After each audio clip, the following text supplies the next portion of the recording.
Cómo Llenar un Vacío would translate to how to fill a void.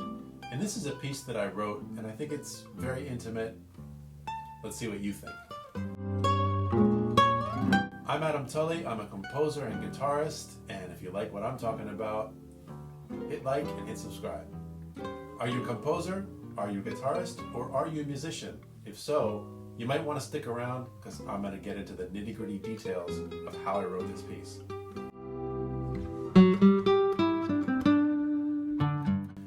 I got the idea for this piece, if you notice I'm leaving a lot of spaces between what I say, from the idea of silence, of leaving space.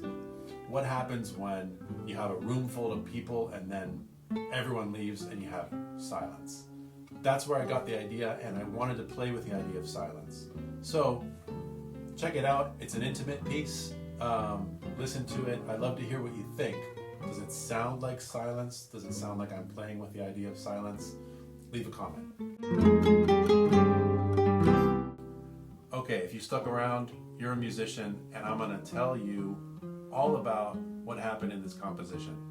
First of all, it's a fusion of milonga campera with a jazz ballad. Now, if you're not familiar with tango, milonga campera is a rhythm from the folkloric music that influenced tango. It's a slow rhythm, comes from a guitar arpeggio, 3-3-2, right? And when the piece starts, it feels like a jazz ballad. And then you'll hear, when it shifts into the next section, you'll start hearing this 3-3-2.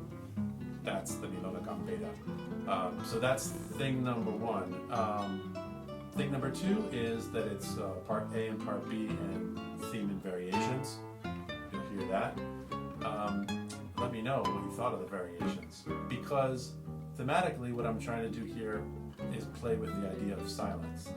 And something really interesting about that, I work a lot with guitar groups and with my trio, which has piano and guitar and upright bass.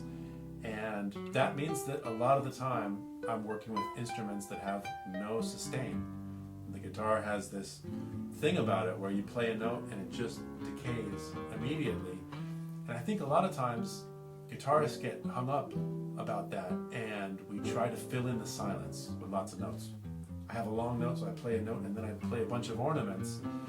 And in one of my trios, so in the first version of my trio, the pianist, Emilio Teobal, shout out to Emilio, said to me, "Hey man, why don't you just embrace it? It's not a bad idea that we have decay. Play a note and own it, you know? It dies out." And I love that. That always stuck with me, and it's something that I do a lot in my playing and in my composition. Dare to play the long note that barely has any sustain, right? It's a statement. And I think for this piece in particular, where I'm playing with the idea of silence or no silence, it's something that can be effective. So check it out. Check out this rhythmic thing. Check out the theme and variations, the silence, and let me know what you thought. I'd love to hear your feedback. Leave me a comment. Thanks.